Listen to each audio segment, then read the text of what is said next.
I'd like to make a video about the three major Abrahamic religions and my perspective on them. So first we've got Judaism,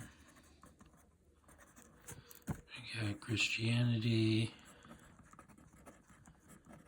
and Islam. And so those are just the names or the categorizations, and this is just the typical order that we have based on the date of people, specific people.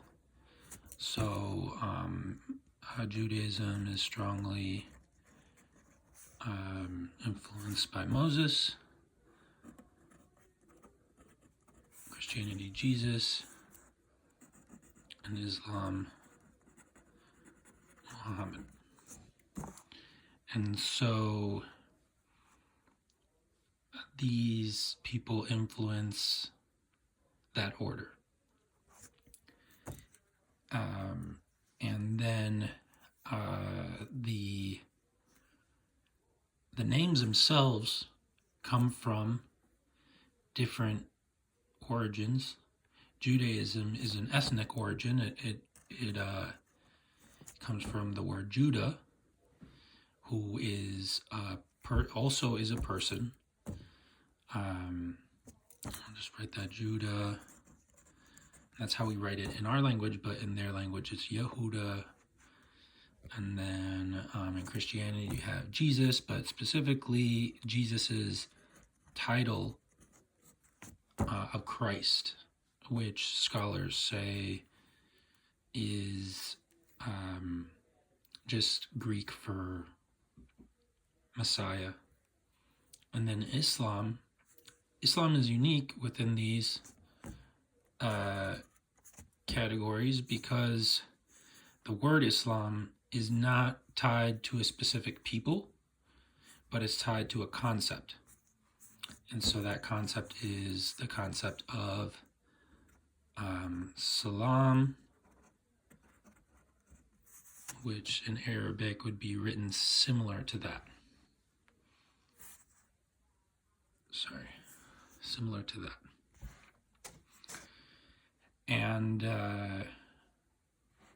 And that has many different meanings. The way that most people interpret it is peace. There are other meanings out there that people, I think, usually hide because they want people to go and they find it for themselves. But I think given the circumstances, I think it's important to share. And my search has found that it means things like completeness, reciprocity, and in that sense it also means like submission, like getting into a union with something or a balance with something, because these letters also represent sort of opposites. And this word is very ancient. It's a very ancient word that goes back to the roots of what we consider to be the roots of Judaism. And so that plays into why these categories sort of are misleading, and the order is misleading. Because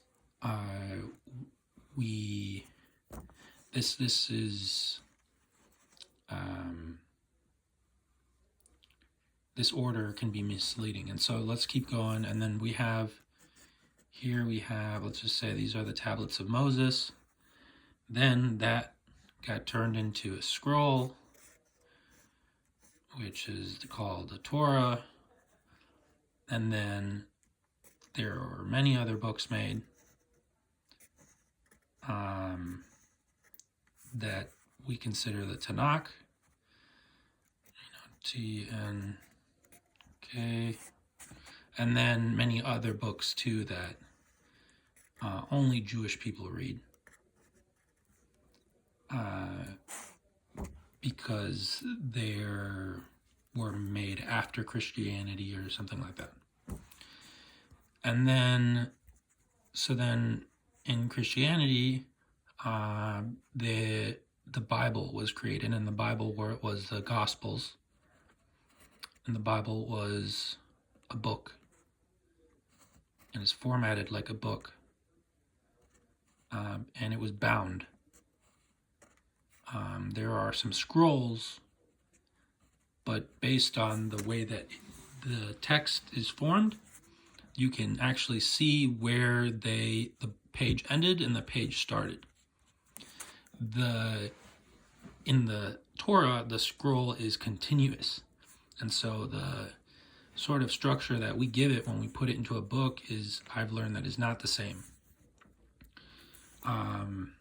And then the books got compiled, and they got put together one big book called the Book, which is the Bible. And most of the Bible is all of this stuff. This stuff here. This, and then the rest of it, like pretty much down, everything that's down here is this plus whatever else they found. Like letters too. There are some letters. It's just like a little feather and some ink. Okay. Oh, and from here to there was the oral Torah. So,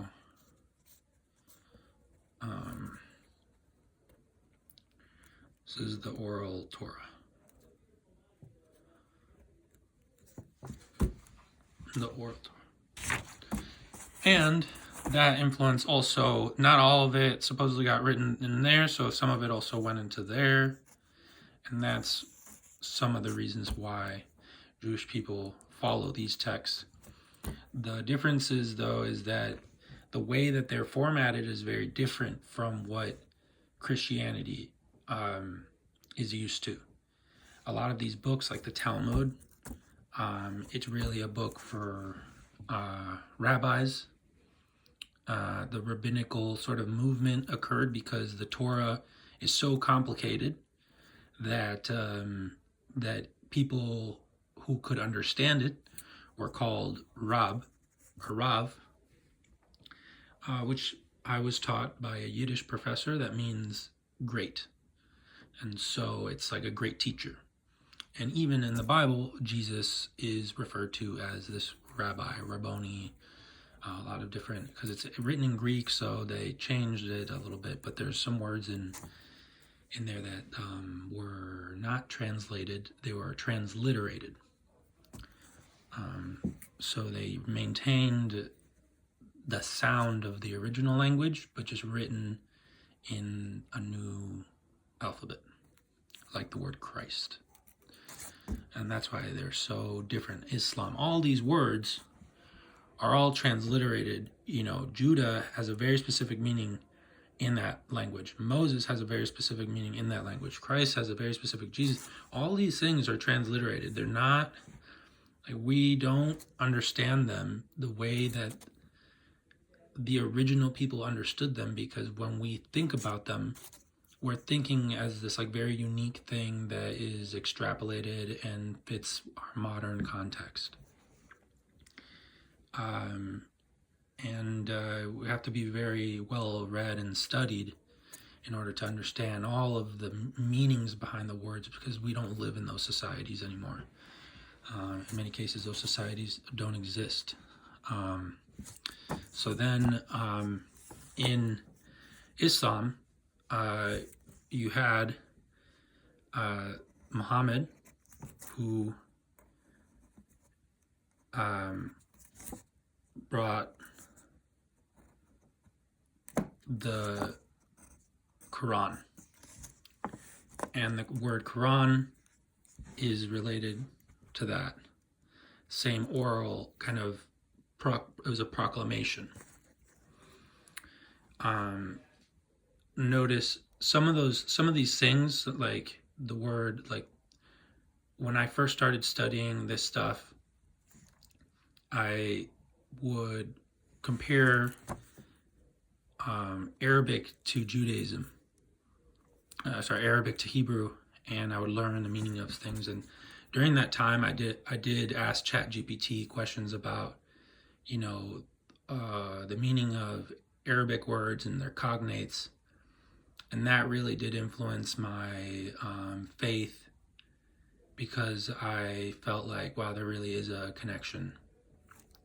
However, most of my information I've found because people send me chapter of the Bible a day, because I had, Jewish people in my life that introduced me to Judaism, Muslim people that introduced me to Arabic, and because I've gone and studied it and read things and found verses and searched using computer and tools that, websites, dictionaries and things like that that people back then didn't have either. So, but I recommend using all those tools. However, the ChatGPT thing, I don't feel good about using that, and I don't ask it like the big questions that I seek answers for. I think it's better to find those the hard way. And so, anyways, the Quran, the word Quran is very similar to the word Korah, which is found in the Torah, and it means something like proclamation. And so one of the words that I looked up in ChatGPT was the connection between the word for garden and crazy, and like a demon, or like, those three words are connected linguistically, which is kind of strange, and I still don't know exactly how, but I think it's just because they're all locked up and they're just fenced in and all that. So Muhammad revealed the Quran in I think it was 23 years. The amount of time that it took for these things to compile, is also very long. But that's how long a person was talking, and then, or reciting. And then the information got put into I think it was a book, or just like pieces of paper. And then, and that was standardized by a guy named Uthman. And so that's what we know today as the Quran. And the Quran is really interesting because it has information in it that is, all the way from back here. So the idea that this is like the newest thing is really incorrect. And it's a result of the way that we organize it like this. And these books are where all our beliefs come from. And so not only was the Quran made, but you also had other books. The main books were, the Hadith, that then, were, also people saying things. And they were, different people saying things for different reasons. But they're all talking about the Prophet Muhammad. In the Bible, I showed an example before in another video. Jesus is also called a prophet. It's a Greek word. The word prophet is a Greek word. In Arabic, you'd say Rasul, or there's another word for Nabuwa or something like that. They have different meanings. And so then, and this is basically all the information about the life of the Prophet. These are what they call the ahadith, the sayings. And so the Gospels of Jesus were his biography. This is the equivalent of the Gospels, but for Muhammad, and it's the it's about, or no, I'm sorry, that's incorrect, wrong. So these are some of his sayings. The biography is another book. They are the sayings and the biography. It's split in two, and the biography is called the Sirah. So let's see, something like this. So because we have the biography and the sayings in this one, and now we have the biography and the sayings in that one of the Prophet Muhammad. But the Quran is not like the Gospels in that it is talking about the Prophet in particular. It's very, most of it is really about ancient stuff that happened a long time ago. Stories that that were miraculously preserved, and so the word narrative is better to say sometimes, because when people say stories, I think it's like a fake thing.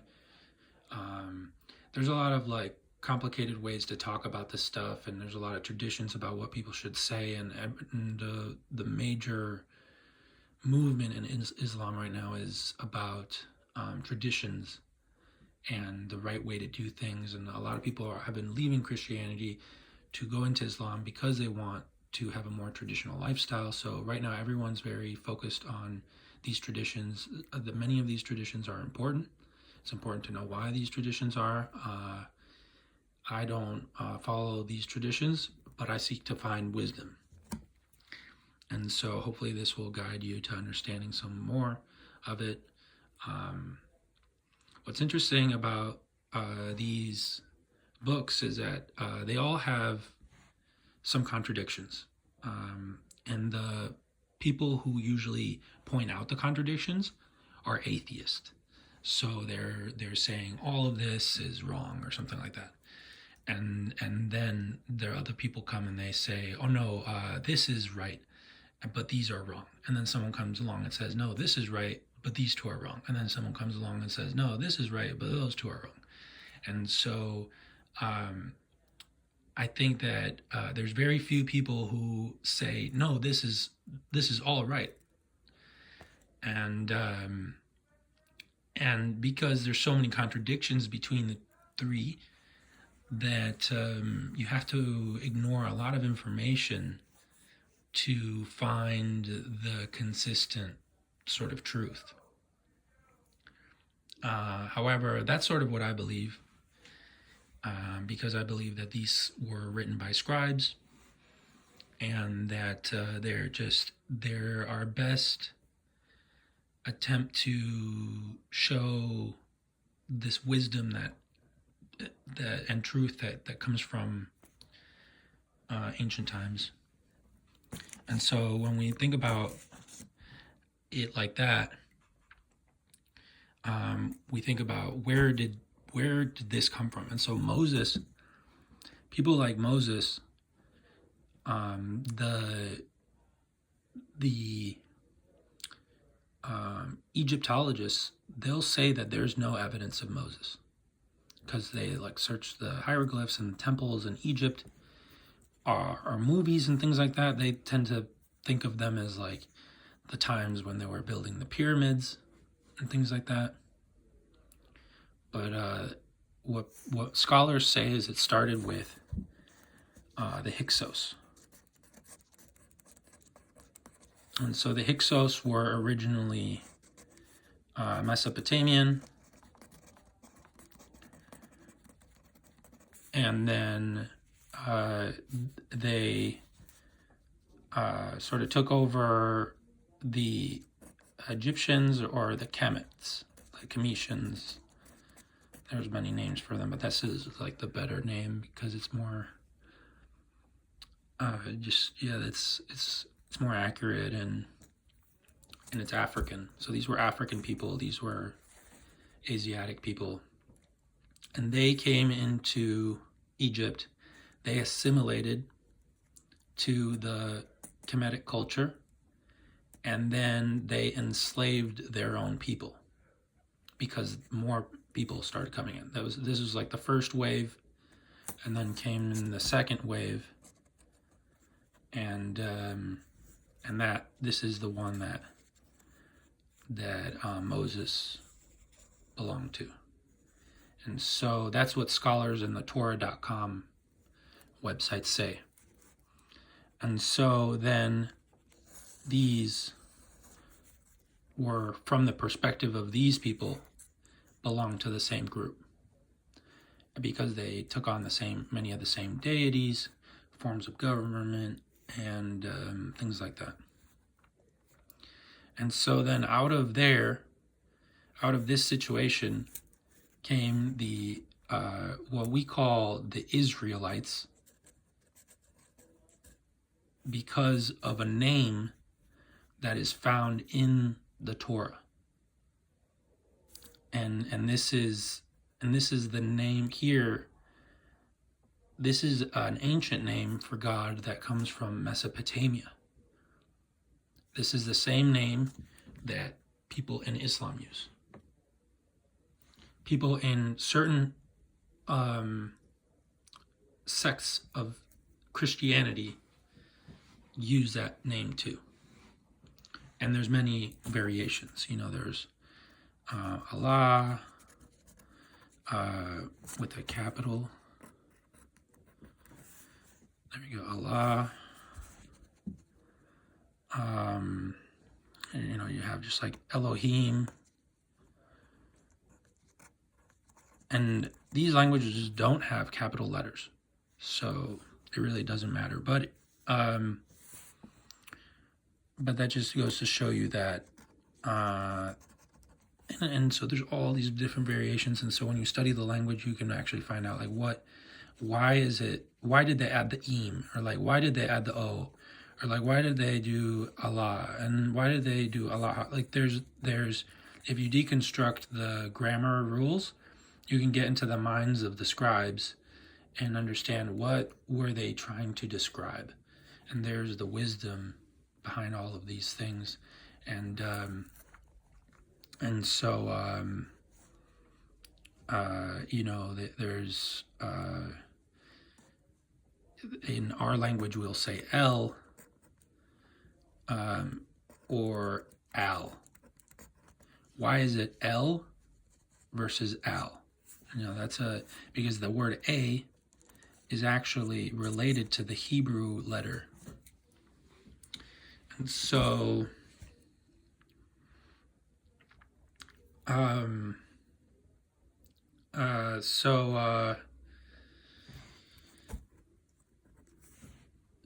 anyways, these are some of the things that we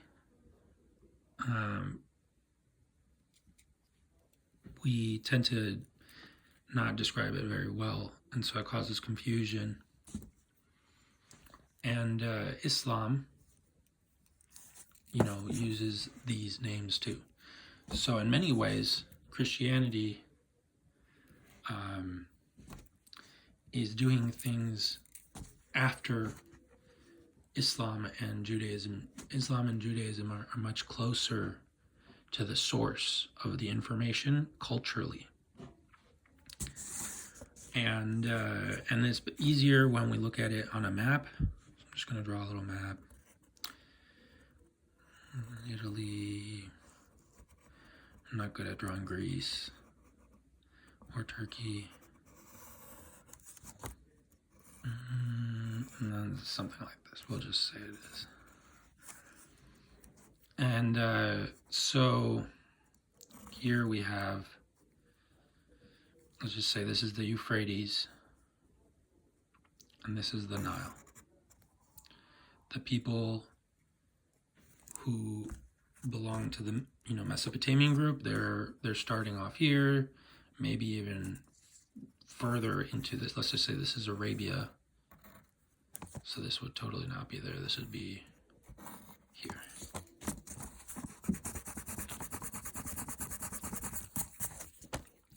So here's Mesopotamia. Something like that. Some maybe around here too. And this is the people went and they traveled here, they went here, they went there, and they came here in Egypt. Egypt was controlling everything. Kemet was controlling everything all the way deep into Africa. They had the other tribes here that were not as advanced technologically, so that made a cultural shift. But they all were from there originally. And but these guys, they came in, they took over everything, they assimilated. They would enslave these people because they had important things, and then they left. In a war, like almost like a civil war, like civil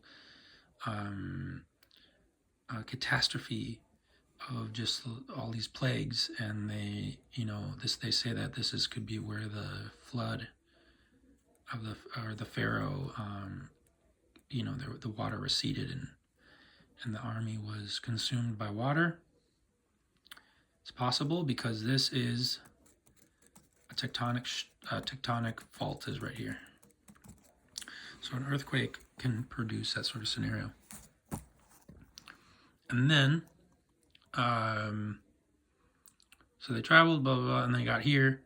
It wasn't until way later that a king came from here and took over this area, sent the people back, that the Torah was written. At the time when Moses and all these people and his descendants entered into this valley, they wrote their things on stone, which is very similar, to what Europeans were doing when Christianity arrived. Not all the people went to Egypt. Some of them, they were, traveling around and around, and Moses married one of them. So Moses married a person that belonged to this culture of people that were moving around, and that created a connection that would be this is what I believe is that it became the source of this material. And the source of the material also was from the original Mesopotamian. These people were the nomadic people. And in Hebrew, that the word for nomad is Arab, which is also related to the word for west. So they were traveling west. And the word Hebrew is related to that word too, some people say. They're very similar words.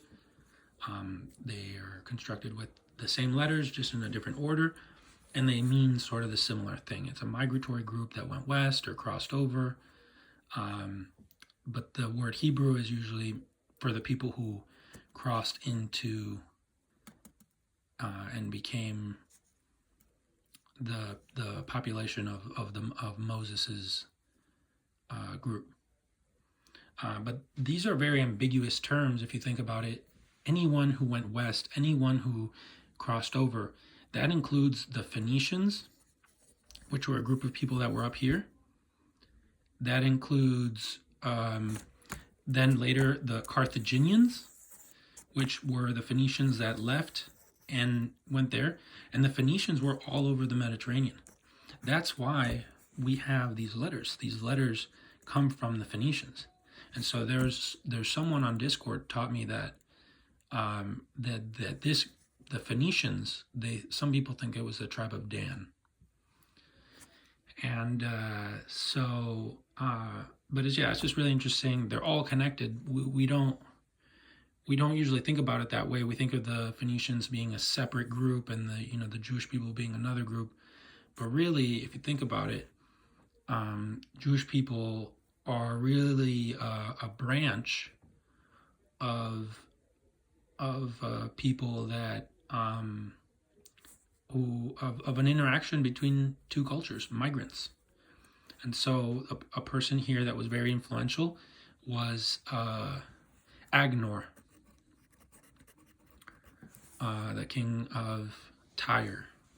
And the Greek language was created mythically by Cadmus. His sister was Europa. So Europe is named after this sort of mythical person. And this is interesting. Greek history has a lot of mythical sort of genealogies, very similar to the Torah and things like that. And so, Europe is now named after this person. And Cadmus, he was the one who invented the language. But we now know that the language was not invented by Cadmus. The language is an Indo-European language that came from Central Asia. But the symbols, which maybe people back then would have just said it was the language, the alphabet, was from Phoenicia. And that is what the story tells. And so, because if you follow the lineage of Cadmus, it was Agenor, and then it was the deity Nilus, so which represented the Nile River. And so that's where all of these symbols come from,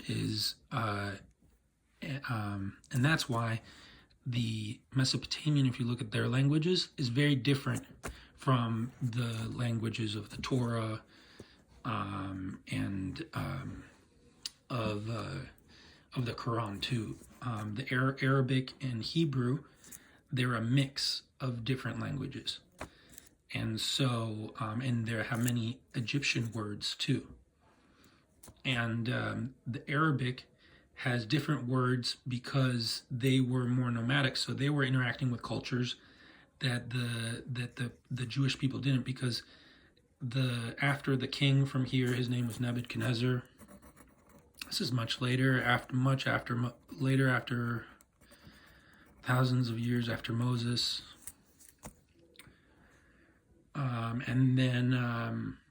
And so then Nebuchadnezzar takes all the scribes, they write the Torah, and then they get to go back eventually. I think because of what's it called, and go back to Jerusalem. So Jerusalem, here we see that word salam. So this is an ancient word. They were living here during the time of Moses. This word was already being used, and so then because of Cyrus, we'll just call him Cyrus, so I don't want to. So Cyrus, I guess we should give it a little bit of respect. Cyrus the Great. And Cyrus the Great was a Persian, came from over here, and he let the Jewish people go back to Jerusalem. And so that's why he's also considered an anointed person. The priesthood recognized him as an anointed person for his deeds, and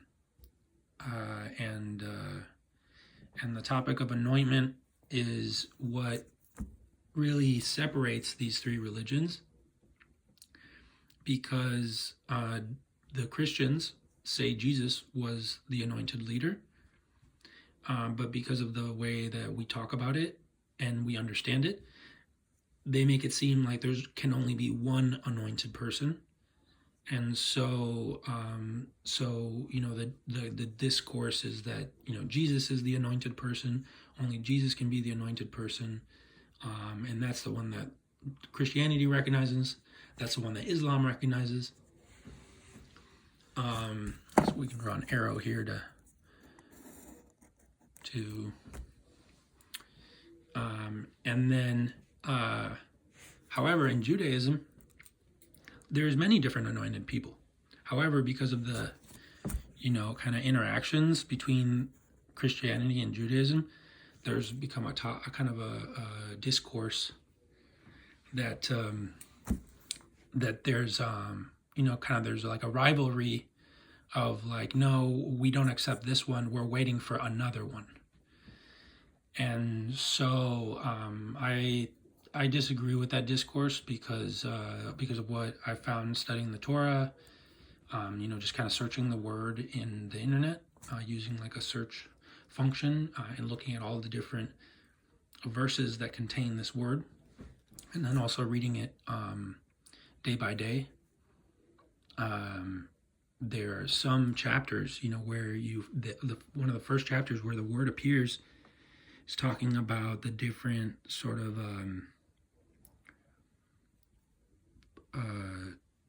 religious implements that were being used by this kind of ancient society that used stone. And these religious implements are really important because they were coming out of a society that was very war like. The Hyksos, they weren't invited to Kemet. They took it over. They brought chariots, they brought swords of a different kind, and they became the rulers. And this whole area here was a big route for different metals that were used by the militaries. And in the Egyptian society, the military was following the cult of Set, and Set represented things being destroyed that threatened the gardening world, the farming gardening world of Kemet,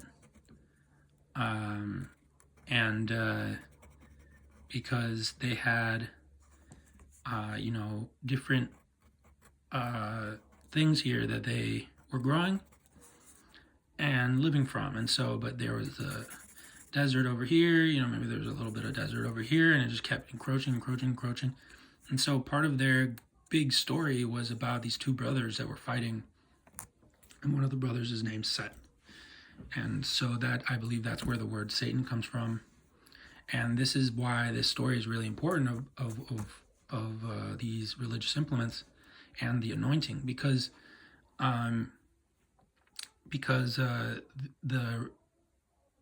when Moses left, they established a society that in theory was supposed to be a peaceful society. They took all the religious implements and they made metal. If you look at the pictures, you can go online, you can see pictures. They made metal for fire and water. So fire and water. And they also made a kind of like a box or thing to put sacrifices on. They made menorahs. And what's really interesting is one of the Jewish people that I knew since I was a kid, knows a lot about metallurgy. So it's very crazy to me that that's a connection. I'm not Jewish. I was raised Catholic. Been that way for many generations.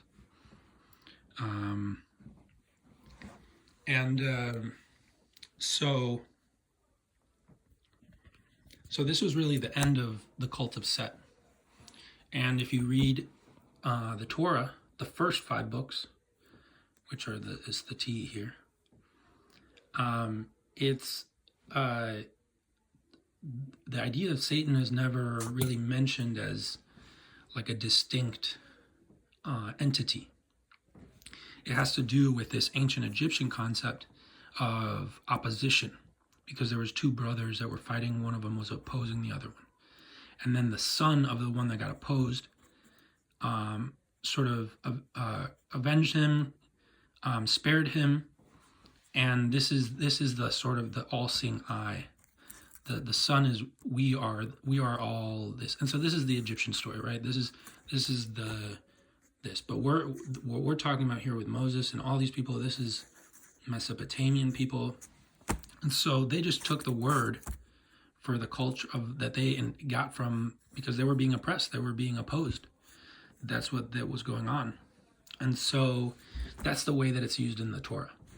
As time goes on, this nature of reality of the oppositional side of the force or the oppositional side of things it becomes more and more important. You start to see it in written in other books, and some of these other books are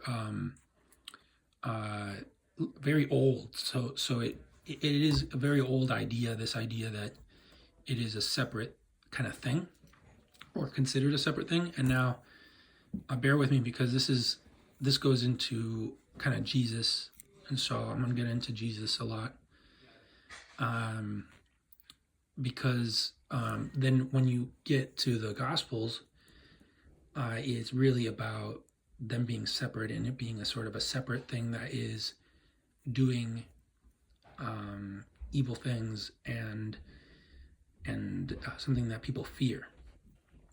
Interestingly, though, in the story of the narrative of Jesus, he gets tempted by Satan in the desert to go to war. They don't say it specifically, but they say that he will be king over all of, the kingdoms. And so it really continues to affirm the original role, because Set represented war, it represented the desert. But in this context, it was a historical thing that was going on. The Romans were taking over, and Jesus probably was tempted to go to war with them, but didn't. And so this is the way that it was written. One of the interesting things about the Gospels is that the Gospels criticize the scribes and the religious leaders of the Jewish community from the perspective of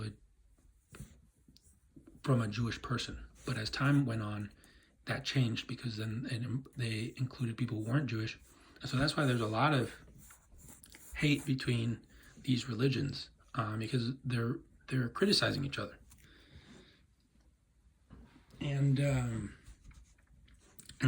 But with Christianity and Islam, we see that these deviate from this idea of pure monotheism, which doesn't consider Satan a separate entity that should be feared more than the first and only entity.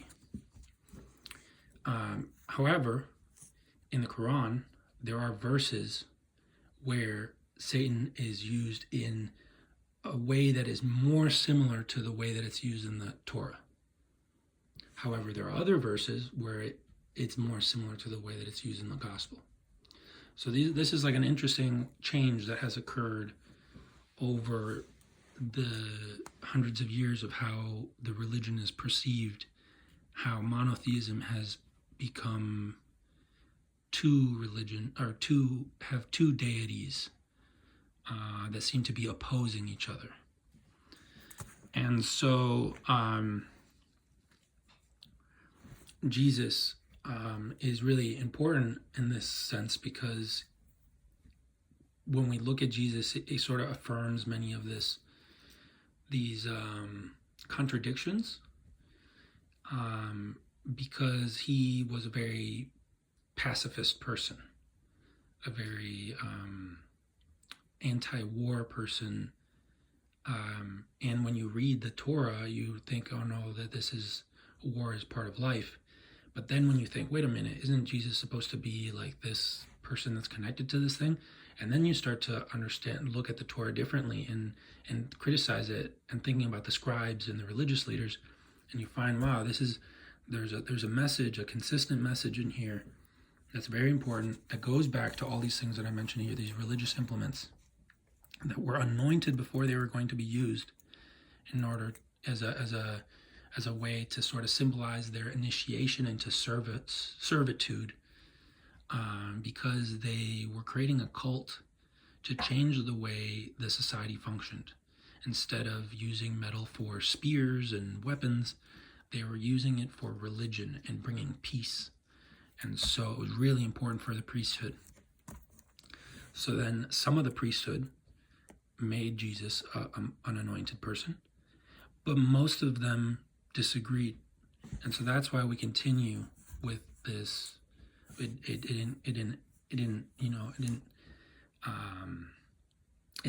didn't stay together. It split. And so then And then so it the Christian sort of tradition then is then written mostly by these Jewish people that were surrounded by non-Jewish people, and the non-Jewish people were copying and translating the books. And so things deviate a lot. We have a lot of ideas that aren't really put into context. For example, the idea of Son of God. In our traditions, we think of this as like the literal Son of God. And so this creates this idea that was very popular in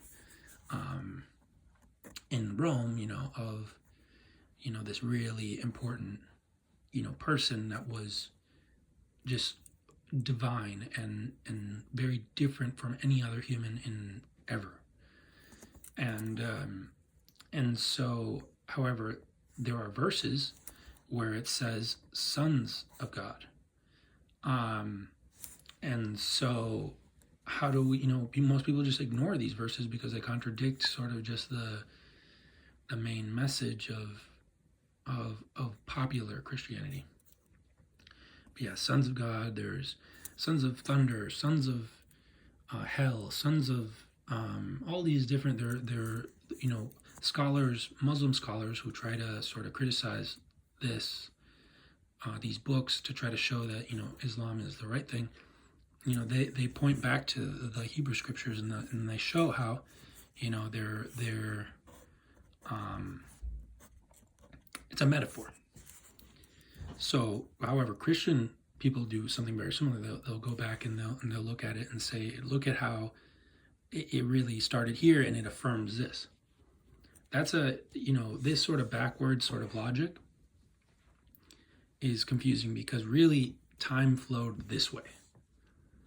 And so things, they think that maybe it might be prophetic. However, I don't. I think that, things like the book of Isaiah inspired the role of Jesus because, he was named after this person that existed way before him. And he fulfilled that role or that ideal.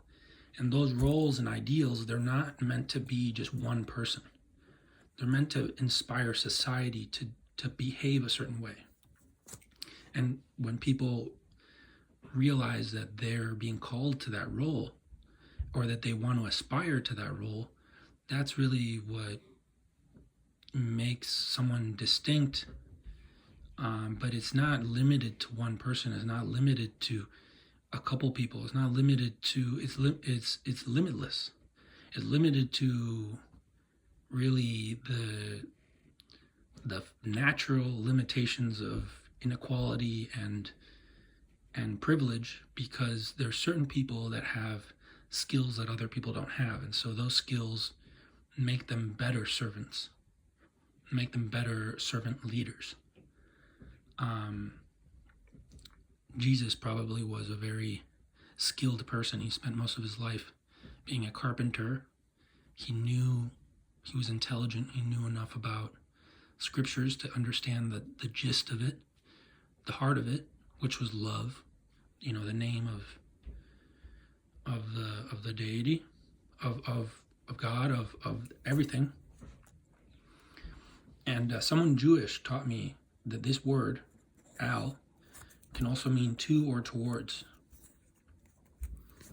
And so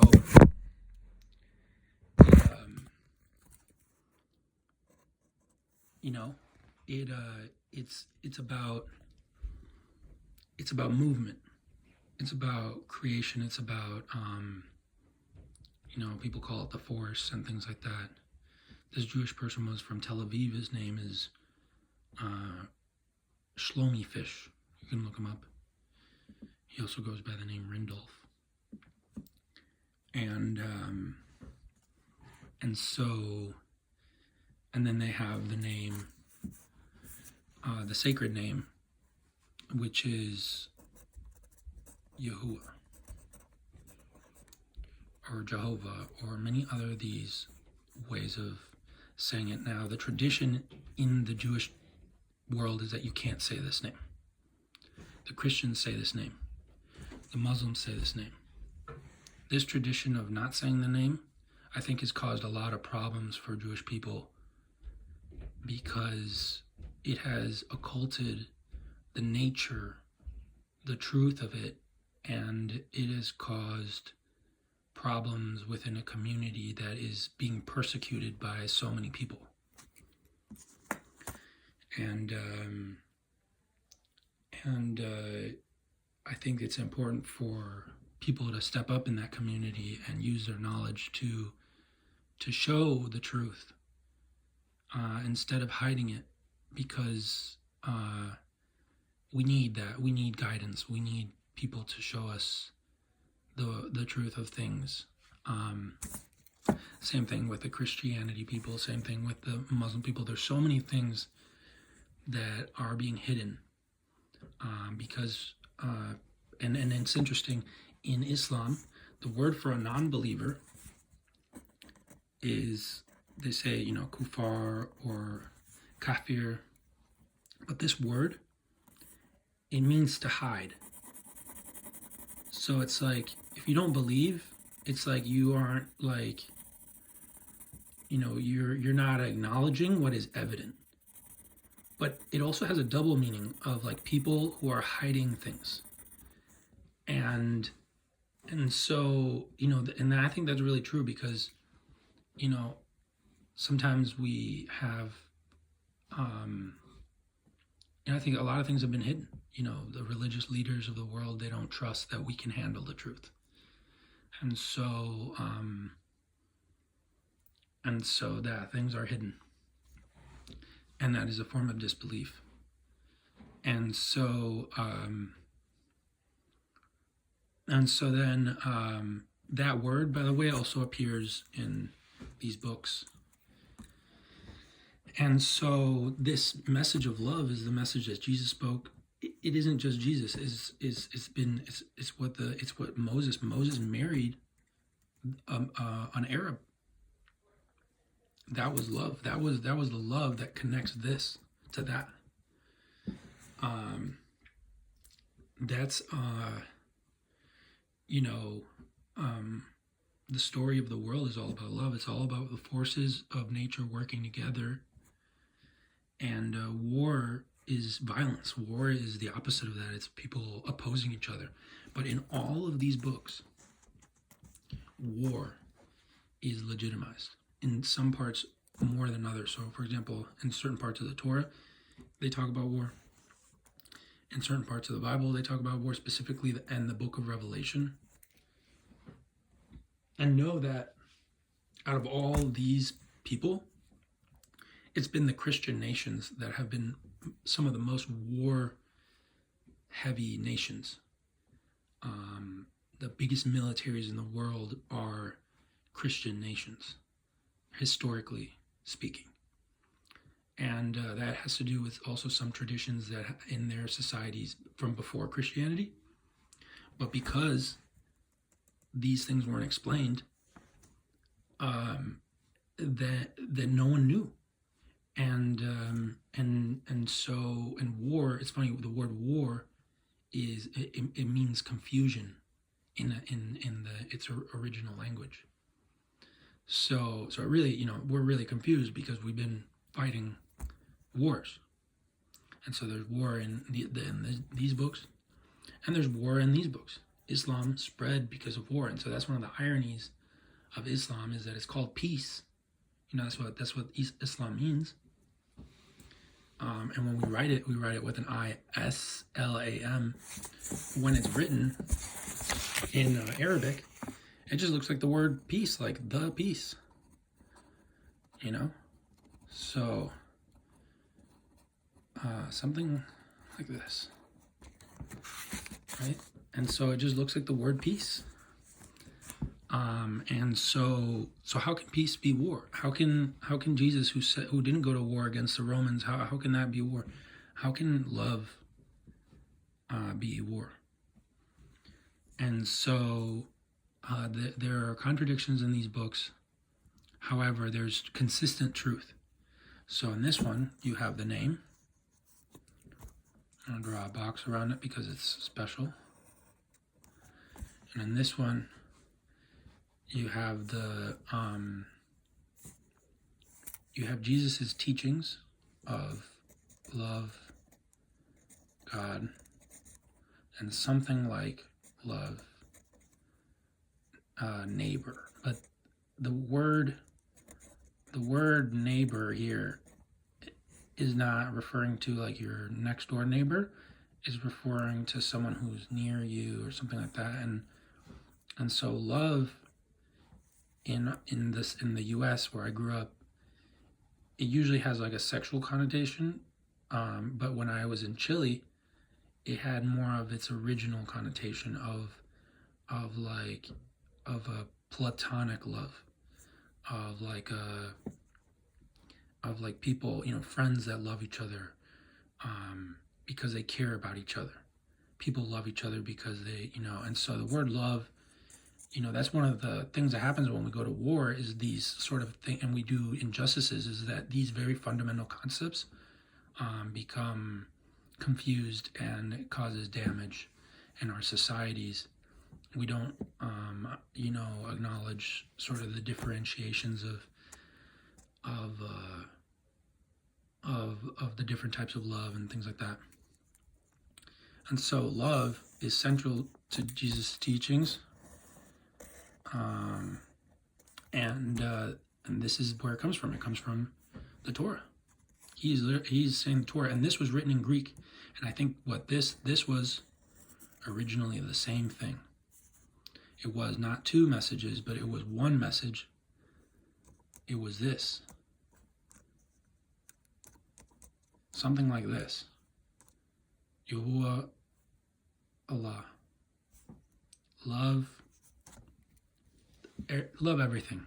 Love the things that are around you. But they didn't have a way to say that in Greek, so they said love God and love your neighbor.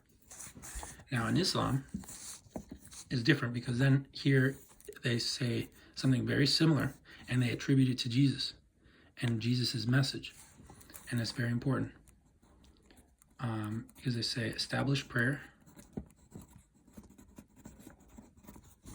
and pay alms.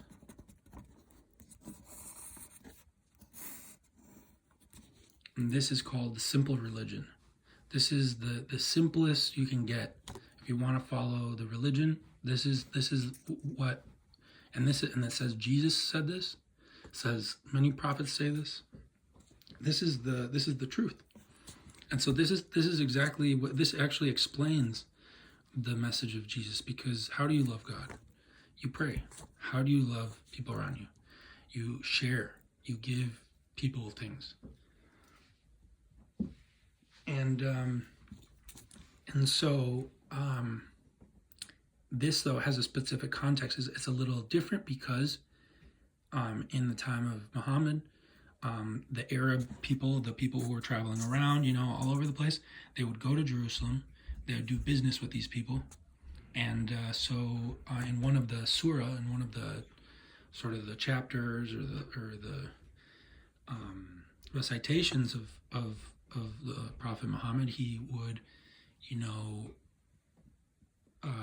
proclaim of how, they do business and why is it just business, they should be worshiping together. And so that's where the tradition of worshiping together on the day before the Sabbath sort of originates. And that's Surah Jumu'ah. And that's why they're establishing the prayer on that day before the day of rest. And they're paying alms, and this is stuff I've learned from either reading the Quran or listening to Muslims who, this is their religion. This is not, I didn't grow up with this religion. And so then the alms, the word for alms, the zakat, and has a sense of like purity. And so they're purifying themselves and giving to other people.